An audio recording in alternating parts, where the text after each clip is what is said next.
So Carlee and I are here today among many other amazing souls out there who are having really highly activating conversations. And we all have been, right? We've been doing this for years and years. And I don't know about you guys listening out there, but each time we get off a call or we've just had a really awesome catch up, we say, oh my gosh, we should have recorded that. This has been like the same thing I keep hearing from all of my friends. I mean, we're going through so much growth and so much transformation. Things are really speeding up. A lot is happening in a very short space of time. And we're finding that we are growing so quickly because of the types of conversations that we're having. Then when we go and repeat them to someone else, they're like, wow, that's amazing. I wish I could have been there. So we are finally doing it. We are recording our conversations. Woo, we're here. And we don't know where they're going to go. We're just as excited and curious to see. The first thing that we wanted to share about today is kind of the conversation that got us to go, let's do this, let's record. So I'm going to wind back about a week. I was walking in a beautiful part of Noosa, which is southeast Queensland, along the coast, and there was this beautiful environment all around me, new trees, new shrubs. It was so perfect looking that I actually had a thought I've never had before, which was, wait a minute, am I in a simulation? Like an actual game? Is this real? It was a too perfect moment. Company, where I was, how everything looked, and I laughed it off, and I really don't think that I was, but I feel like the thought was just a little nudge, a little divine wink, or a divine warning or something, just, hey, pay attention to your environment. And a few days later, I'm staying with Carlee at her house, and we have an amazing few days together, lots of highly activating conversations that we should have been recording, but anyway, it's all good. And one night we delved deep into the gene keys, and I got really clear on more of my purpose. So if you want to, like, side note, look at the Gene Keys by Richard Rudd, I highly recommend that because it really activated me. I went to sleep that night. I had massive dreams that were kind of like life-changing. I woke up, I was really dizzy. My head was spinning every time I moved or bent down, and I wasn't concerned. I really just felt like I got such a shift in who I was as a person energetically that my physical body was trying to catch up. And I walk out into the kitchen and Carlee's sitting there, and she has had a really similar night. Woke up really early in the morning, all hours, crazy, intense, life-changing, altering dreams. And then we both went back to sleep, forgot about them, and woke up. Carlee is watching a YouTube of a video from 12 months ago where Joe Rogan is interviewing Elon Musk about artificial intelligence, and there's a pretty sound warning within this podcast. So that got us on this conversation of augmentation, so humans augmenting with robots, artificial intelligence, the future of humanity and organic biological life forms versus the percentage of us that will, I guess, go into this artificial world. And I don't just mean of people, I mean the percentage of the individual person with all the new technology that's coming out. So that's where we are today, and we want to share about it. So Carlee, I'd love to hear, for everyone that's watching in. Yeah, so I started watching that video the day before, and I was like, yeah, this is really interesting. They hadn't started talking about AI at that point, I don't think, but I was just more tuning into Elon Musk and his energy, and as soon as I got up, I try and stay off any kind of internet and things first thing in the morning. But as soon as I got up, like you said, up super early, I think I was up at like 5 or something that morning. I was just like, oh, I just need to watch this. And it was calling me back. And within a minute or two, they flicked into the AI conversation. I was like, oh, this is why, because I've been delving into AI and mind control and all of this quite a bit. And we're just discussing before jumping on, like how important it is to kind of come back and be like, we can delve into this and kind of freak ourselves out a little bit, but knowing that there is nothing to fear, like it's nothing to fear, and that we have chosen to co-create this, but awareness is so important. And they were talking about, Elon was kind of like prefacing the conversation with, I tried so many times to let's not go down this track. And it was a little bit of a fatalistic kind of thing where he was like, oh, and then I kind of just gave up. And then he had a bit of a, if you can't beat them, join them kind of attitude as he went into talking about this Neuralink thing that he is launching. And I find it really fascinating. And basically this device, I guess, is like overlaying our brain and creating supercognitive abilities in the minds of humans. And I can see how that is going to be appealing to some people. And I guess for us, and this conversation is like, both Julia and I are so passionate about retaining our humanness. It's what we came here for. We come to incarnate on earth to experience being a human. We didn't come to experience being a robot. You can do that anywhere out there in the universe. So it just felt like, we're like, holy shit, we need to talk about this, because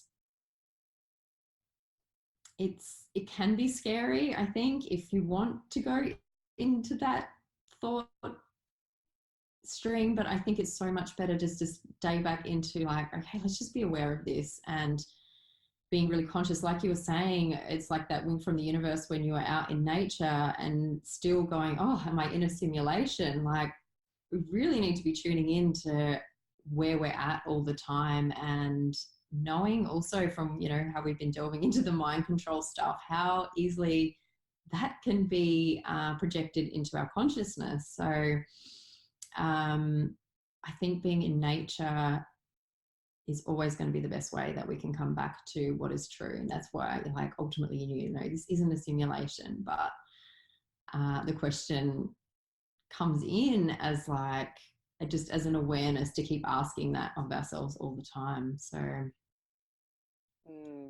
yeah, fully.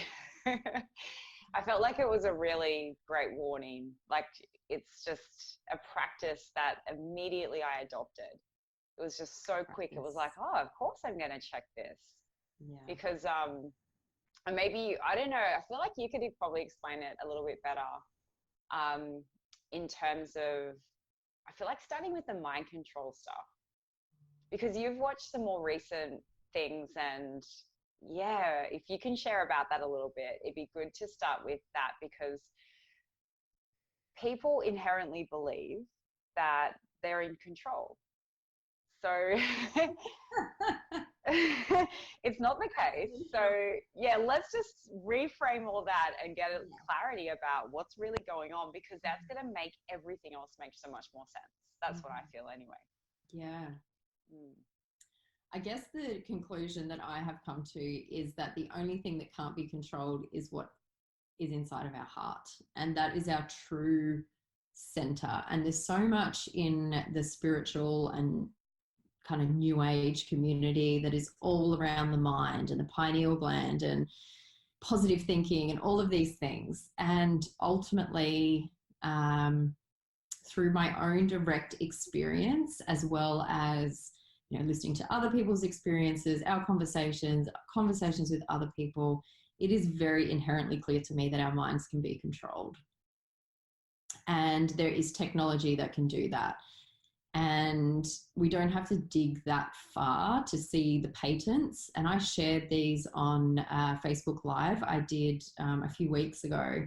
I didn't even think to actually, I had them written down, what they exactly were. But it's really scary. Like 1974 was one of them. That's my entire life.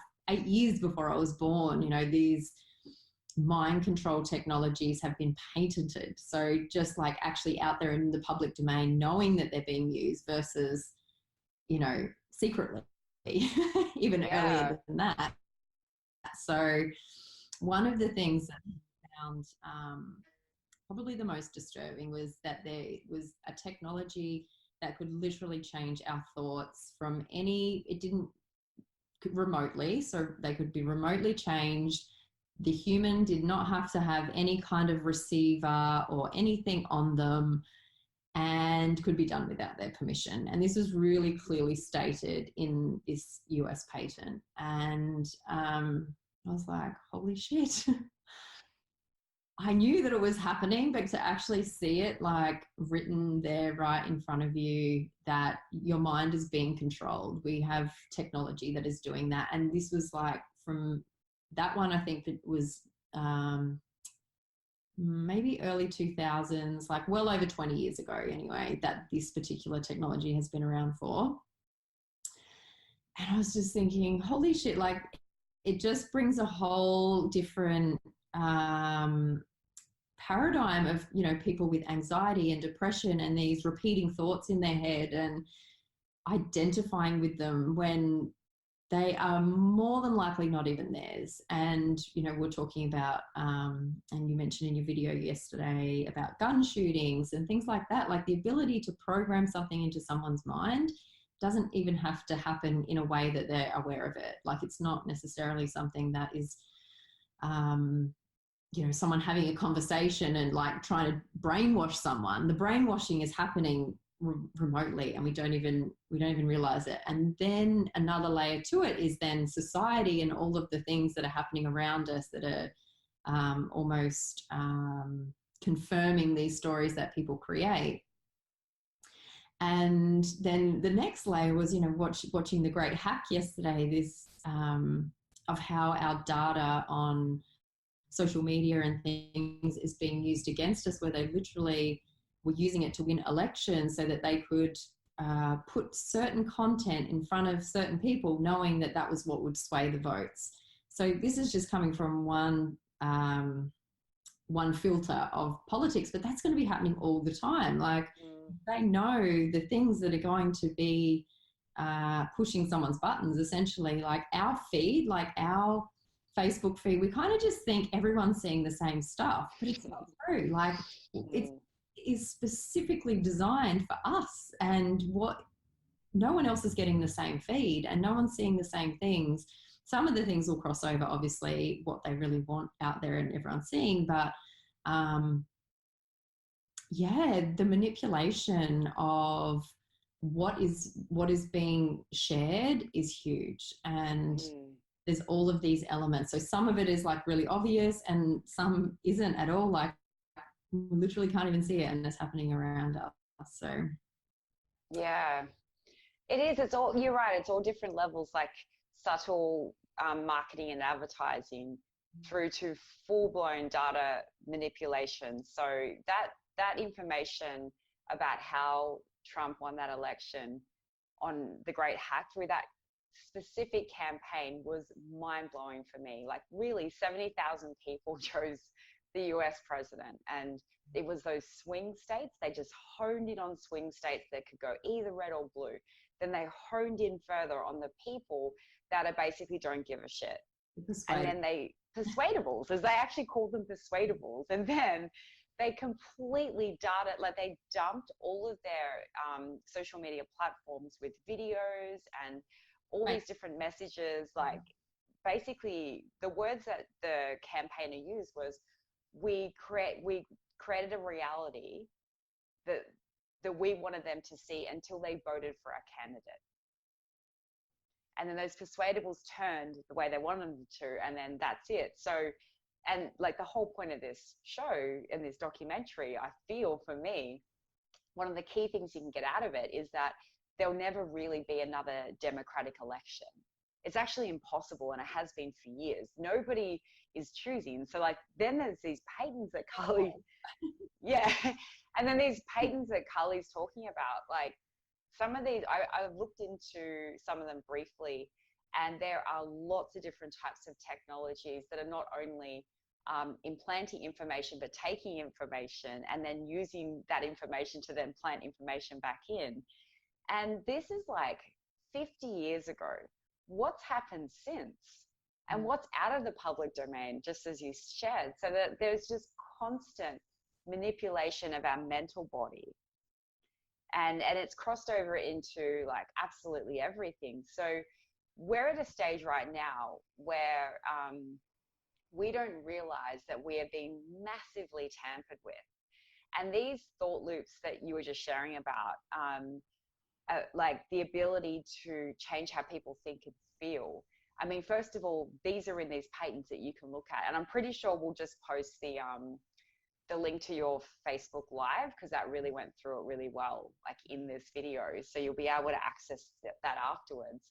But you can go through these and see what's actually going on. But I was watching a webinar just before we got on this call, and it was with George Kavasilis. And we're going to talk about George's work a lot, because this is really what's pulled us together in a lot of ways. We've just really resonated deeply with it. We've had a lot of direct experiences that resonate both with us, shared experiences. And like it really, like he was basically pointing out that we have like our subconscious and our conscious and our subconscious mind.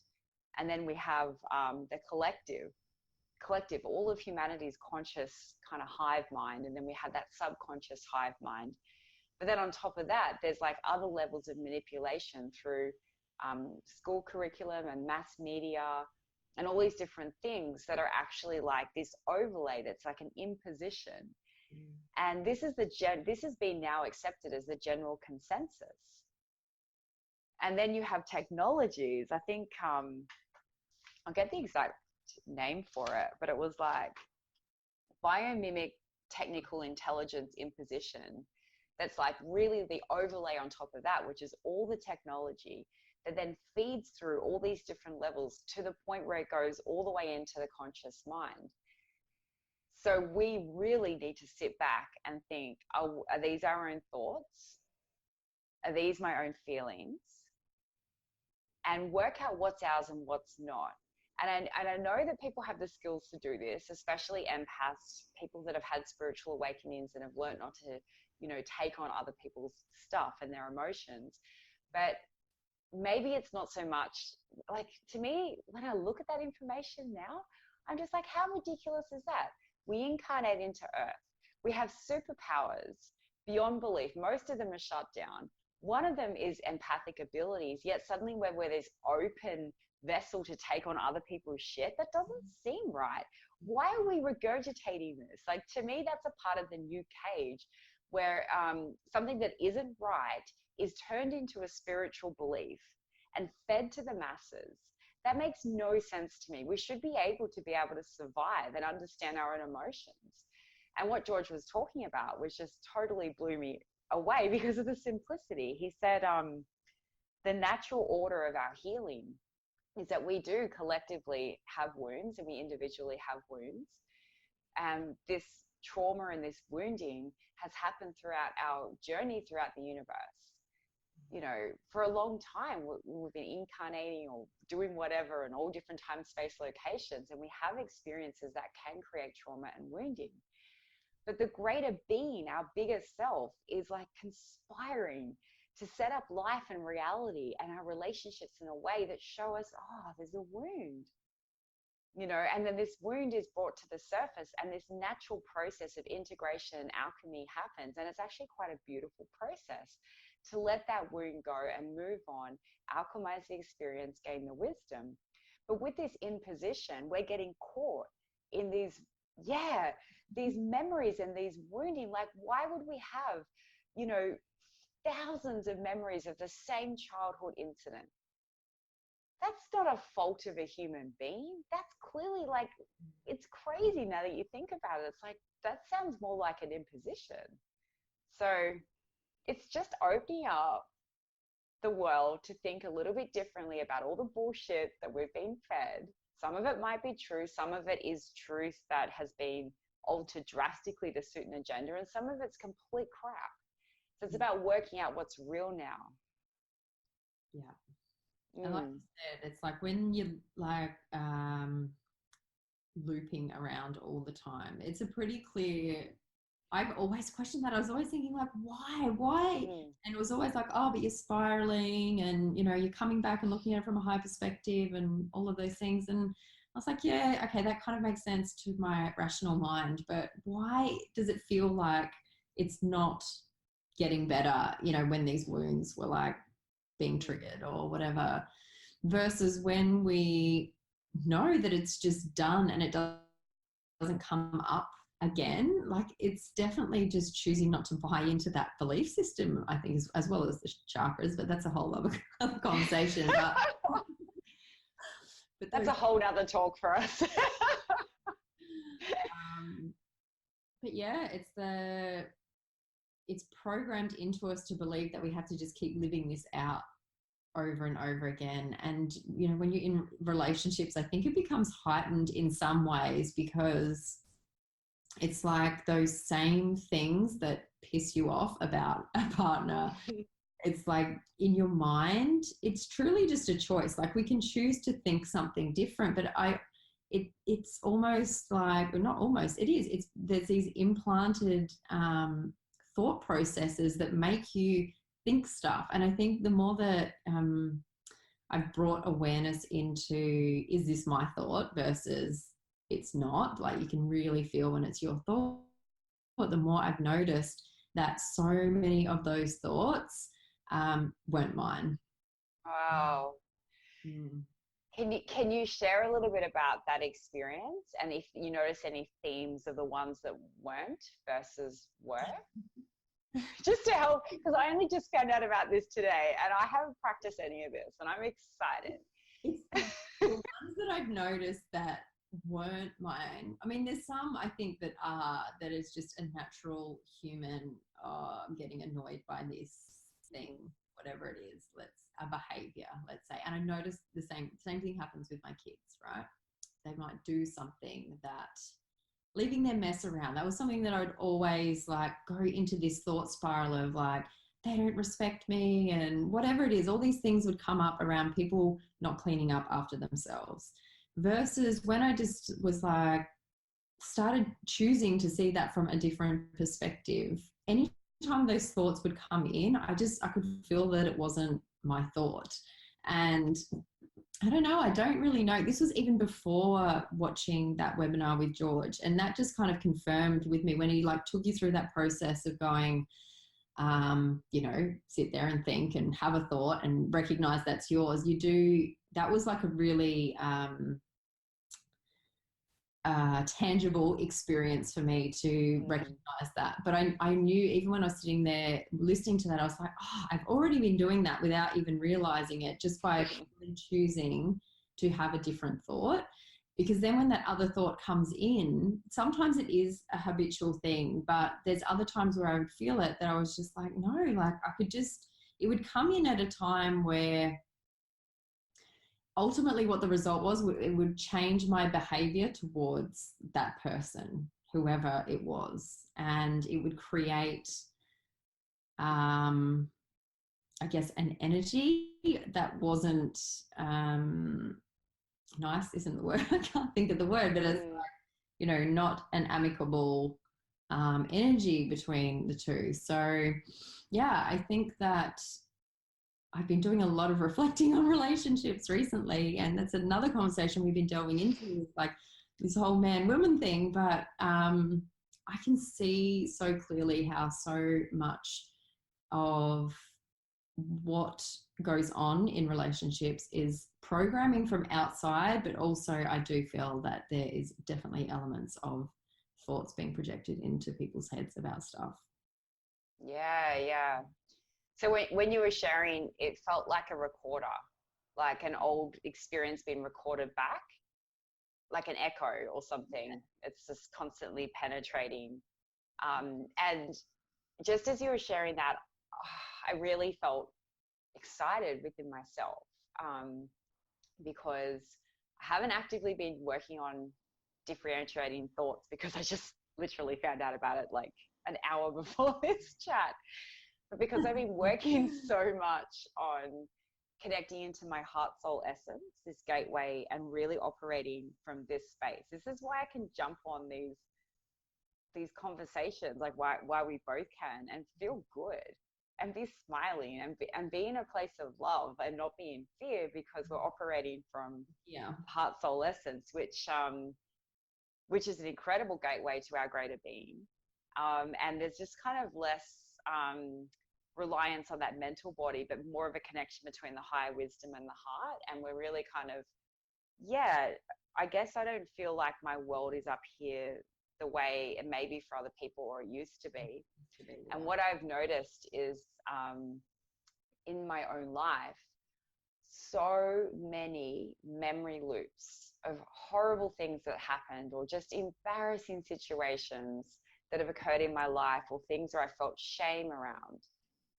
They just don't loop. They don't loop like they used to. Like, I'm actually forgetting so many things about myself in a really good way. Funny. and then I'm noticing that everything's feeling really new. I'm having new experiences in relating with people. I'm not caught in this trap. Like, relationships shouldn't be this hard. And I'm a bit done with this fucking mantra that people keep repeating around. Conscious relationships take a lot of work. Marriage takes a lot of work. I get that, yes.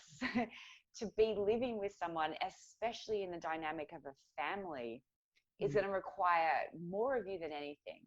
But so much of it is just reinforcing and making the excuse for this imposition, because it shouldn't be that hard. Why is everything so beautiful and graceful and simple? We know we're on the right track in health and life and business. Yeah, but when it comes to relationships, no, they're really challenging.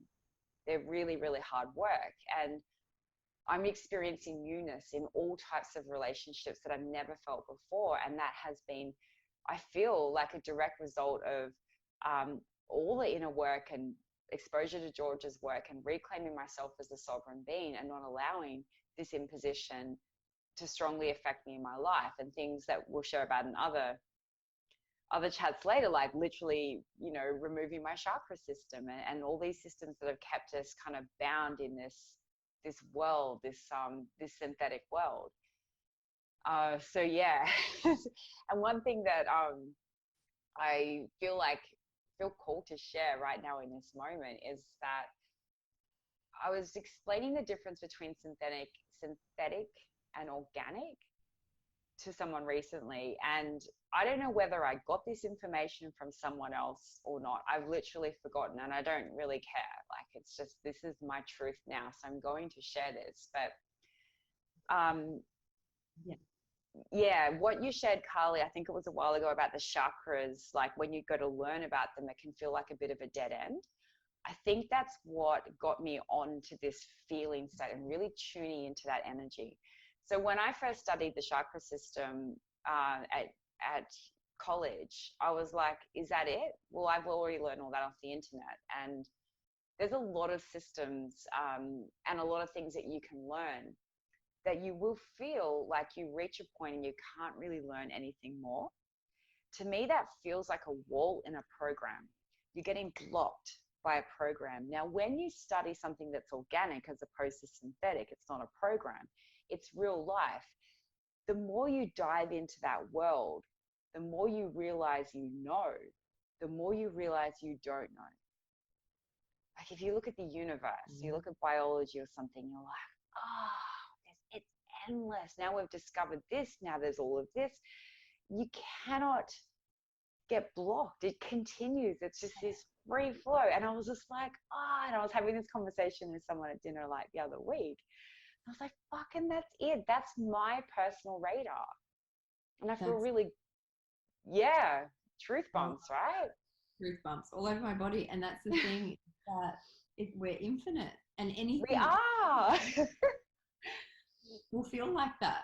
Oh, that is the best explanation. I know. I was like, that's really good. Like, we can use this. So as we're trying to differentiate like humanity and our organic nature, I encourage you to try that on, because I've been trying that on, and it's so true. Like, it's such a powerful measurement.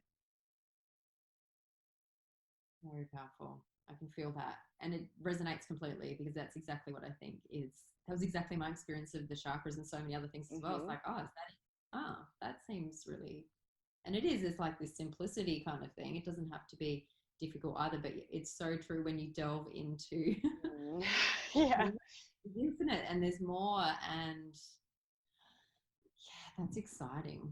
I actually kept wanting to ask you all over the weekend, and every time I just kept forgetting. I was like, what is your feeling or experience is probably the better way. What is your experience of organic dark energy? I've been asked this a few times. Hmm. Yeah, so I think people want to know. Yeah. So, yeah.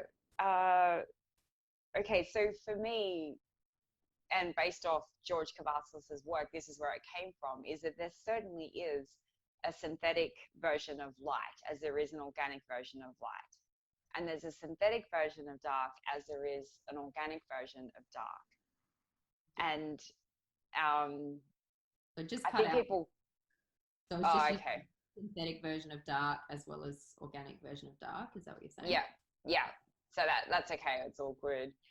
Um, so I think people can just kind of like feel into that. There's no need to really explain that in this moment. Um, but I have, I don't know how to describe what organic dark is, but I certainly have felt it.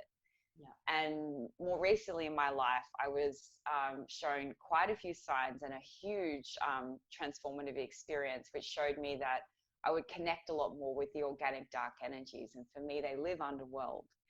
They live in the underworld because every time I would visit these energies, I would feel myself kind of decomposing like a body in the ground and turning into losing my body and turning into something that was no longer human and kind of going back to the earth. And then I would be able to kind of interact with these organic dark energies who would share information with me from the underworld about what's going on and how important it is to allow these energies in to your life. So I'm sorry I can't give a really powerful description, but I think it's more important that people get the message about how much we are shutting and have been shutting ourselves off from our source. Our source is organic light as much as it is organic dark. But in the new cage and in religion, it's really about chasing the light. All love and light, love and light. And that's great, except we're missing the other half of our medicine. So there's dark medicine and light medicine, and you can apply either or. You can be dealing with someone who is in the synthetic light, and if you try applying organic light medicine, if it doesn't work, try applying organic dark medicine, which basically means turn up differently, call on a different energy to be there in that space. And if you're experiencing something in your life, you can do exactly the same thing. Like, do I need dark medicine in this moment or do I need light medicine?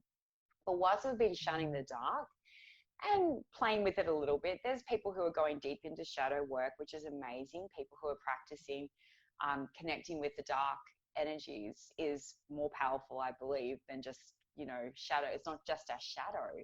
It literally is a life force that runs through us. And when we cut ourselves off from this, we're losing half of our magic. And this is so important to what humanity needs to get to the next stage of our evolution, because this ongoing mantra of love and light is really disconnecting us from the other half of who we are.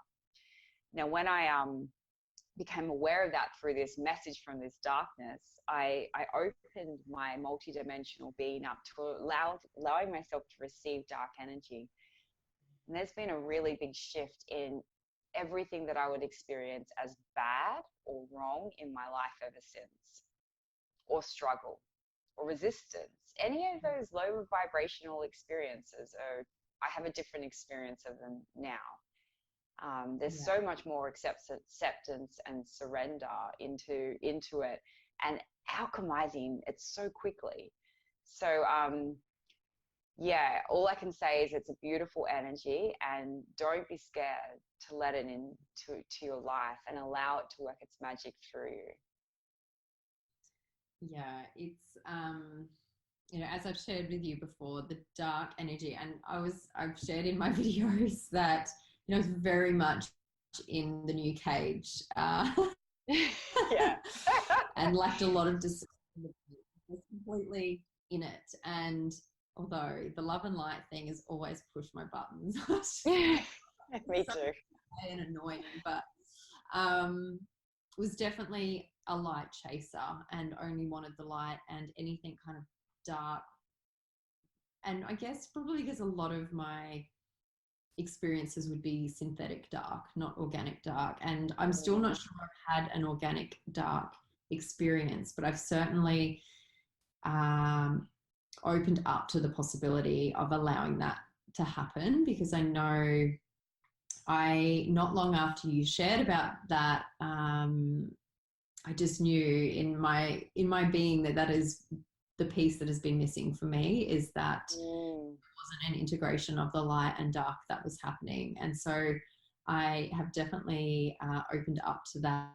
And since then I've had a few experiences with synthetic dark for sure, which has been really interesting. And I've just felt on a really clear level that it was so I can discern the difference. And it was important to be able to feel that synthetic dark, that it's really clear when you tune into it, that it's not.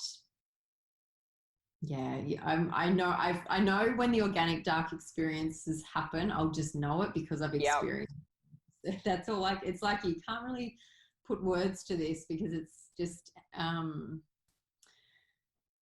things that happen and you just feel it more than anything. And I think that's been one of the hardest things for me throughout this whole journey. So much of what has happened is like, you cannot put words to some of these experiences. It's truly just a feeling that happens and a knowing.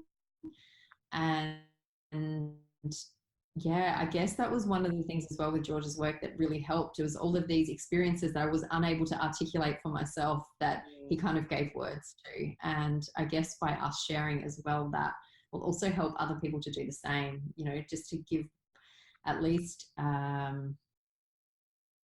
knowing that other people are experiencing the same thing. And I know since I've been sharing it, so many people have reached out and gone, oh my God, like this has been happening to me too. And I know the same thing happens to you. And I think that's ultimately our whole reason, isn't it? Just for like just having these conversations, is so that people know that they're not alone. And I think the biggest thing for me over the last probably 3 years is just really feeling the distortion in the new age stuff, but not really knowing like why I was feeling it, or that there was even another option. And that's, I think, something that both of us are so passionate about, is really like, putting out organic light and organic dark, because there's not that much out there. So that was the message from the very first experience with that organic dark. Like, you're spot on. It's people are waking up and they're not really getting a choice of what they're waking up to.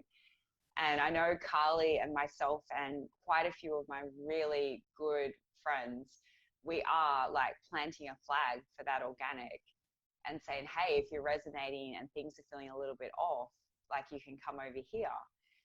And just as you were sharing, I did really feel into a frequency of the difference between that synthetic and that dark and that organic dark. And it felt like the organic dark contains a lot of honor and a lot of truth, and the ability to, like, I guess not the ability, sorry, it's more like the need to do something that may push you out of your value system, but you have to do it. You have to do it. It's actually more important that you do it. So sometimes it could be speaking words that,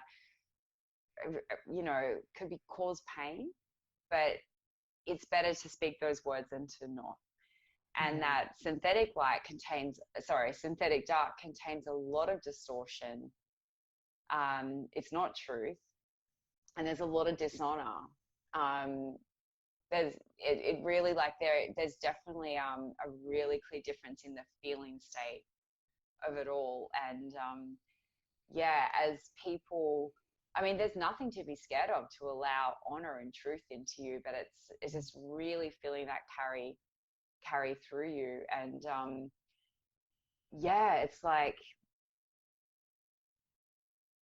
what you're sharing about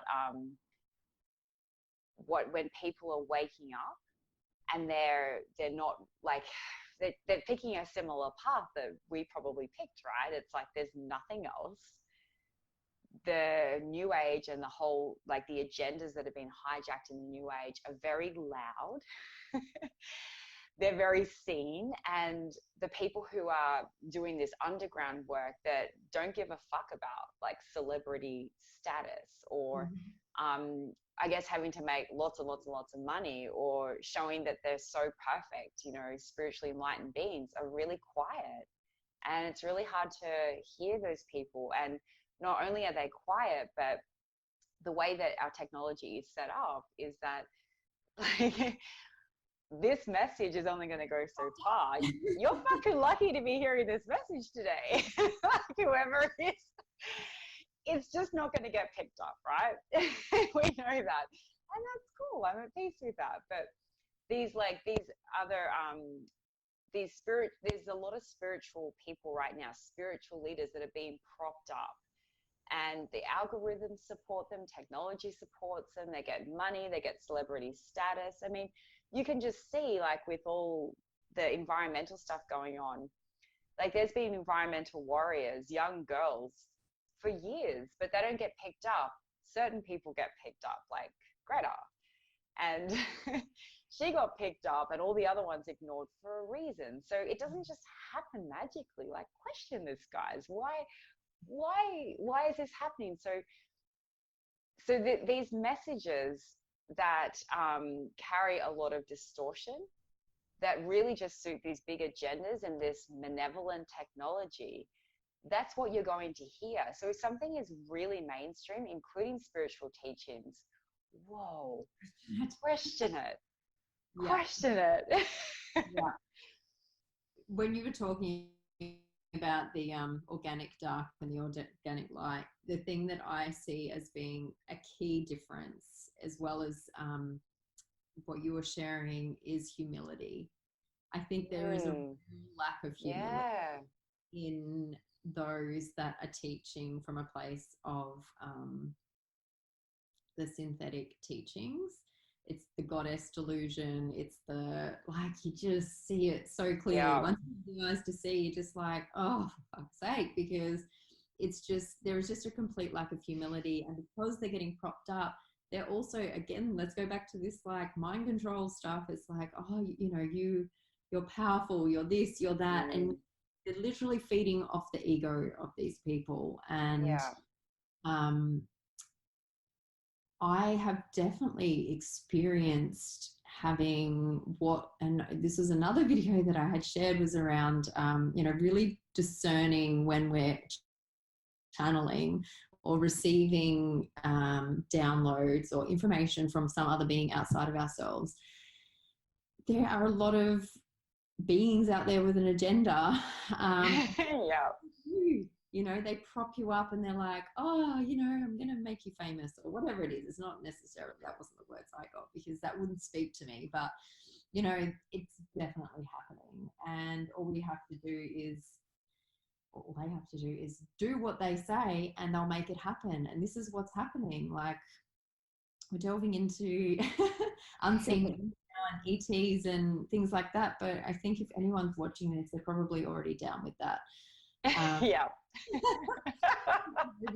I've gotten over the fear of judgment about extraterrestrials. And actually, it was funny, I was watching, might have even been your video, but I know George has also said this as well, is that, like, it's almost getting to a point now with the people who don't believe in extraterrestrials and life on other planets are the ones, like, delusional, because come on, like, surely people cannot believe in this day and age that we are literally the only living planet with life on it in the whole entire universe. It's a little bit far-fetched. So yeah.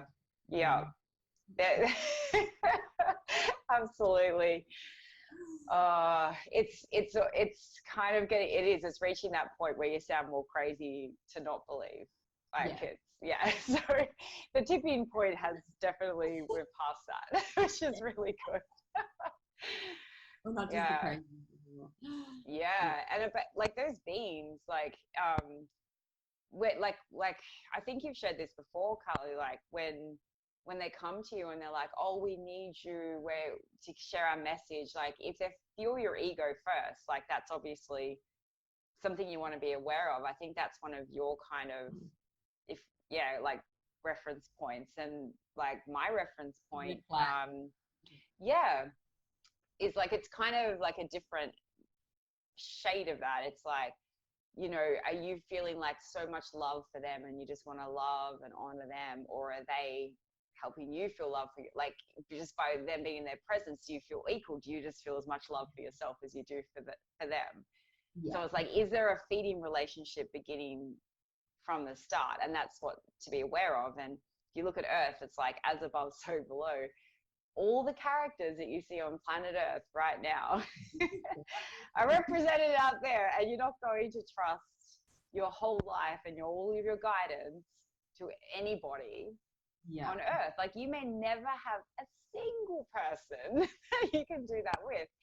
And I love like George's work has really brought this to my awareness. I'm sure it has for you, is remembering the way that we came into this universe of light, and that we ourselves individually exist on every single dimension and level, like where it's just kind of like shone down into this experience. So you don't need to go channel someone in the 12th dimension, because you're there. Go channel yourself. And that's my go fuck yourself. It's like, go channel yourself. Seriously. That's like the best thing that you can do, because then it's like not tampered with. There's not someone else's agenda involved. So yeah, that's what I see. And you absolutely know it's like it's in your highest good, whatever's coming.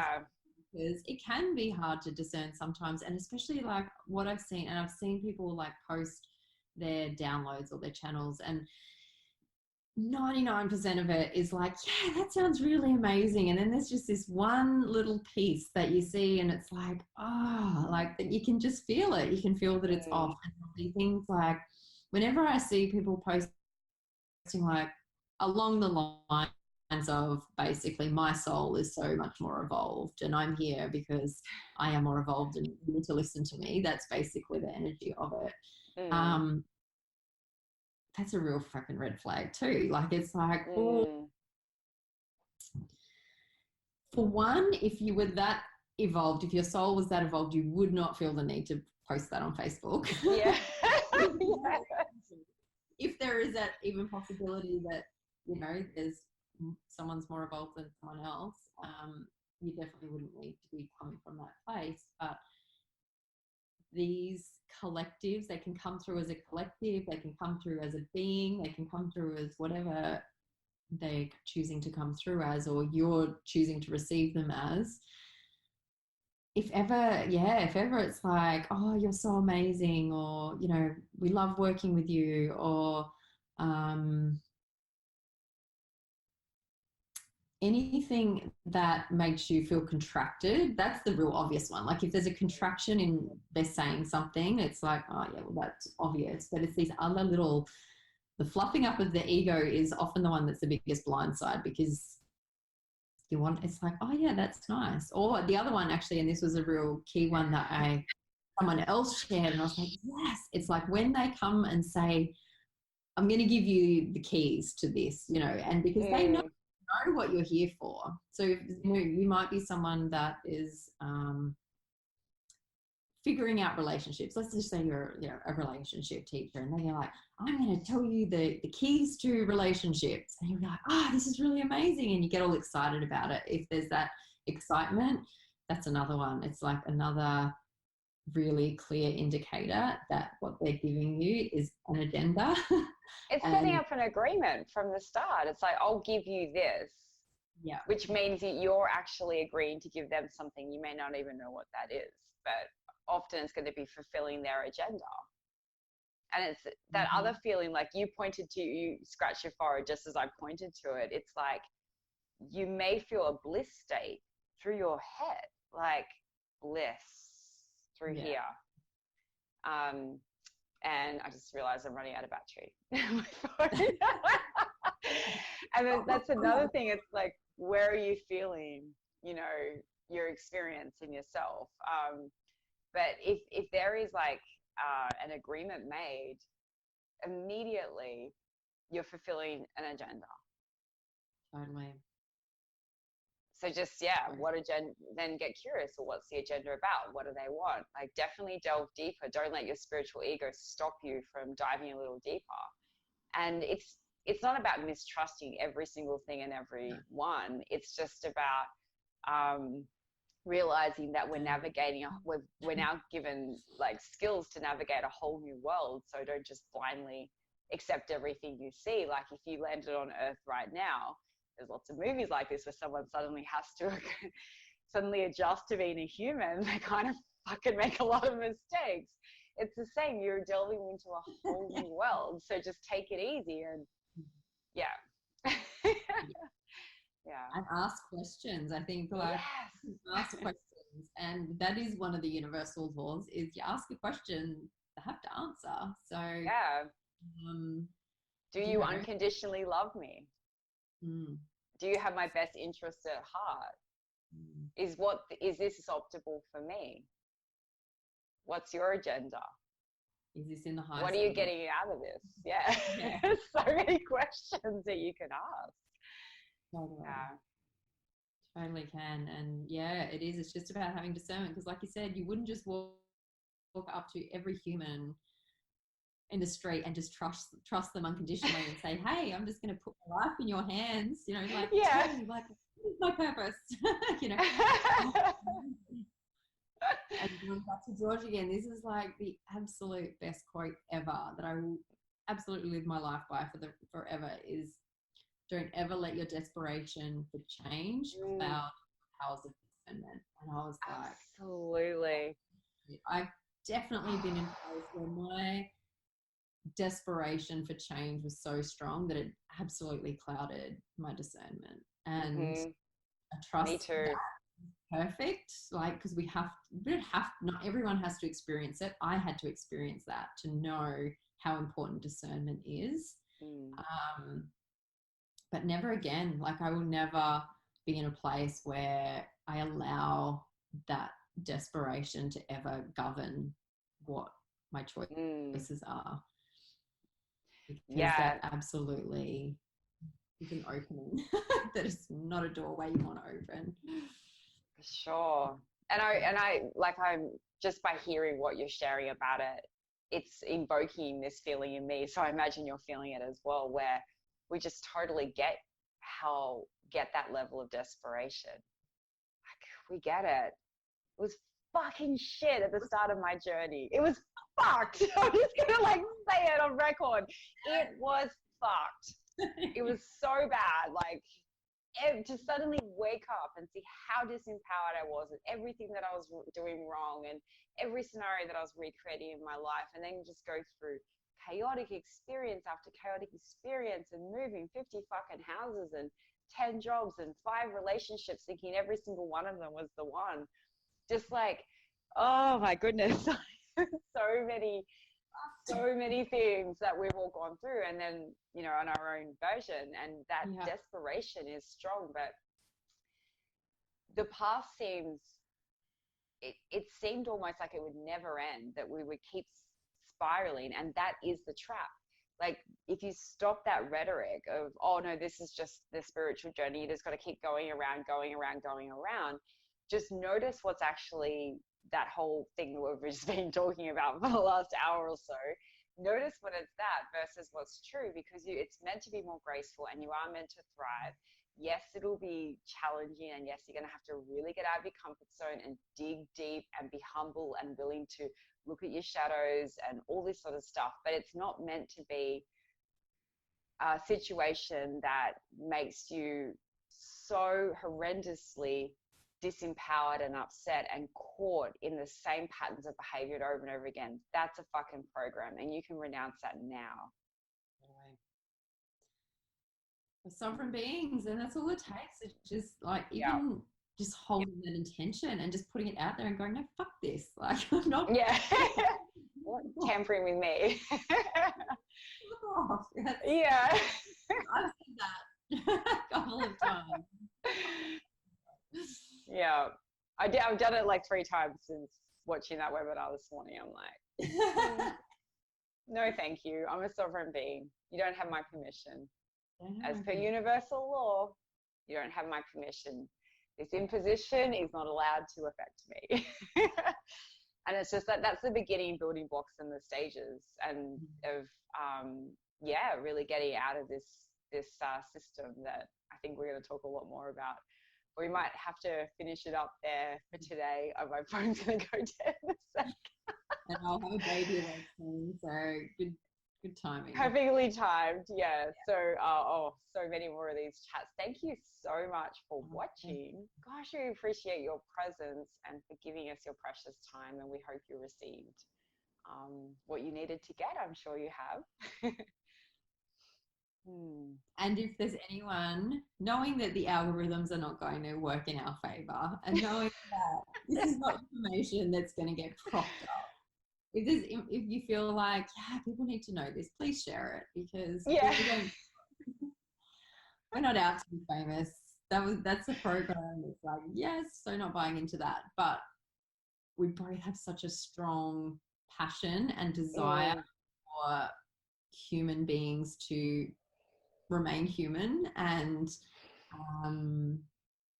live their very best life. Like one of the totally has always driven me is that I just want to fulfill what I came here to do. And I know for both of us, we know we're both here to be messengers for this information, regardless of how uncomfortable it can feel at times to talk about stuff like this. Also we also find it pretty fun. Yeah. We do. And that's a pretty good sign that we're like on the right path, because if we're sitting here, God, this is fucked. Like I've just had the best hour and a half, however long this has gone on for. So to me, like, this is love it. Thank you so much. And and that living that best life and liberation for me, it's like, I just want you to be liberated from this. Like I'm feeling my path of liberation is getting stronger and stronger every day. And I want anyone who wants in to know that it's available and you can access it. So thank you. Thanks. And that's the gene key. That's the gene key we share. We share that gene key. Well, that makes perfect sense. Liberation, baby. Yeah. Right. Thank you so much for joining us. Thank you. See you later. See you again soon.